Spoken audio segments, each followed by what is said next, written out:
Hi everyone, I'm Noor. I'm a third year medical student at McGill University and I'm happy to present you our project. So we have no conflict of interest to disclose. So a bit about background. So incisional hernia remains a common complication of abdominal surgery. Despite advances in surgical interventions, there's a high incidence rate of recurrence, as well as it's common to have post-op complications. So we know that there's an association between some patient risk factors and the incidence of complication, which has led to investigations on whether addressing those risk factors preoperatively can have an effect on post-op outcomes.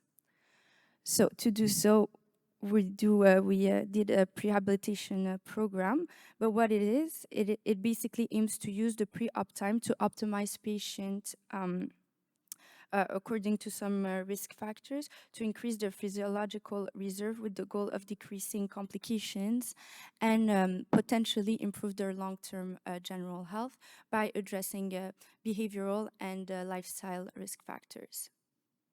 So the McGill model is a multimodal transdisciplinary prehabilitation program in which the objective is to enhance functional reserve, to prepare the patient um, to the physiological stress of surgery.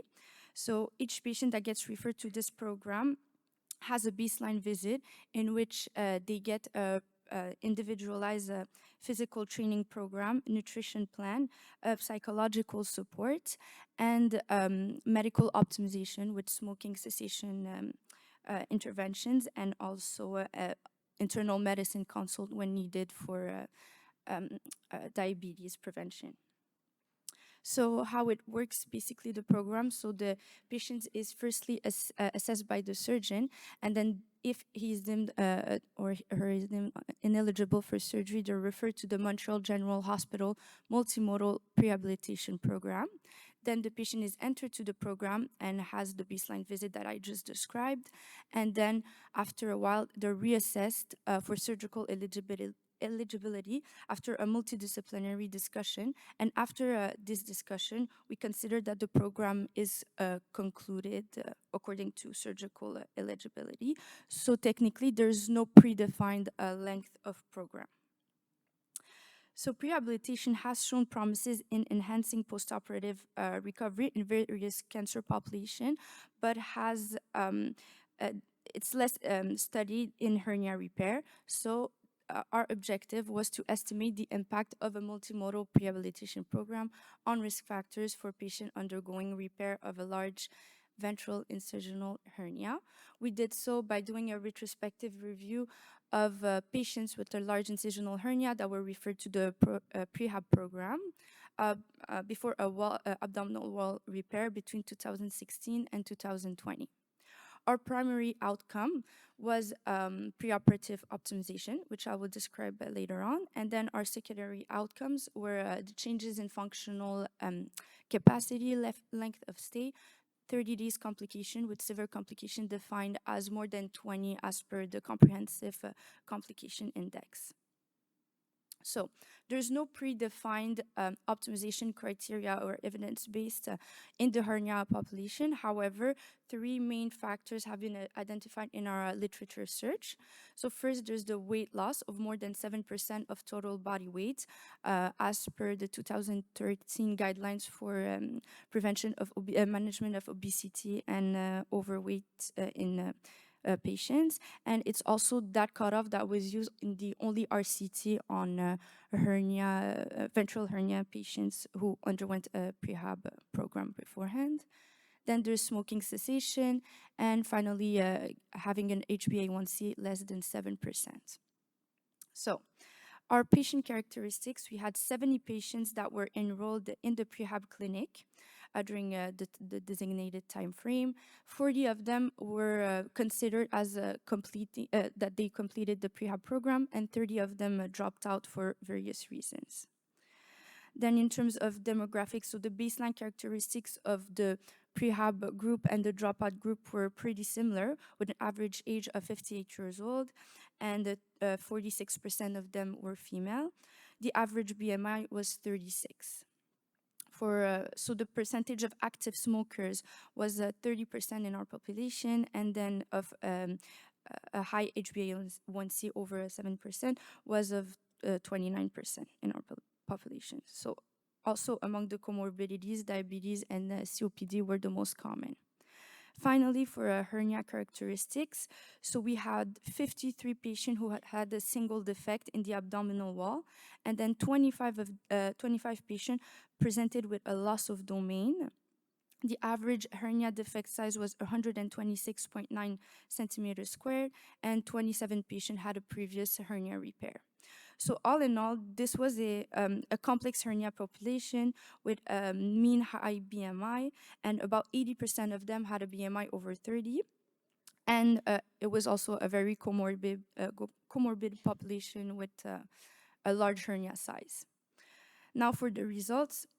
So the a patient who completed the program had an average length of program of 7 months.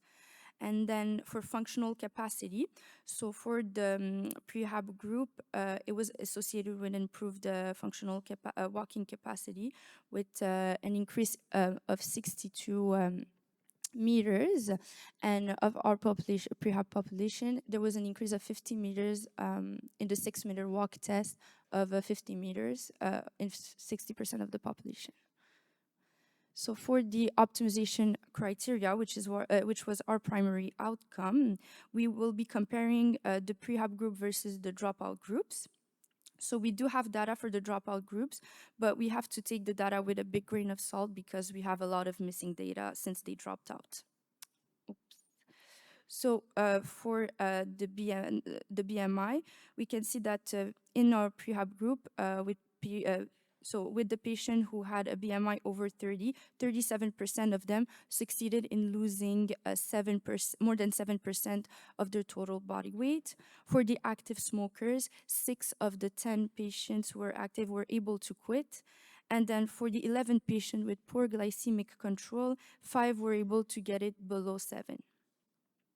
Now, to put all of those factors together and looking at the 3 elements of our composite outcome of optimization, we had 11 patients who already were healthy at baseline, 11 were partially optimized with our program, and 18 were fully optimized. And then when we look at the surgical candidate, we have more than 80% in the prehab group that were considered eligible for surgery, as compared to 1/3 in the dropout group. Now for post-op, looking at post-op results, we can see that there were still a lot of complications for this patient, even after prehab, with about 1/3 having severe complications, including cardiorespiratory, wound infection, and other wound occurrences, and prolonged pain. The median length of stay was 6 days. Now, to summarize everything, so out of the 40 of the 70 patients completed our multimodal prehab program prior to the large incisional hernia repair. The average length of program in the prehab group was of 7 months. The prehab completion was associated with improved functional walking capacity. And then 29 out of the 40 patients required optimization for weight loss, smoking, and or glycemic control, with 18 being fully optimized and 11 partially optimized. And then 33 out of the 40 patients had surgery with complication and length of stay that remained high. So in conclusion, the multimodal prehabilitation is a promising strategy that can improve functional capacity and baseline risk factors for hernia surgery. However, whether this will translate into improved post-op outcomes requires further research. Thank you for your attention.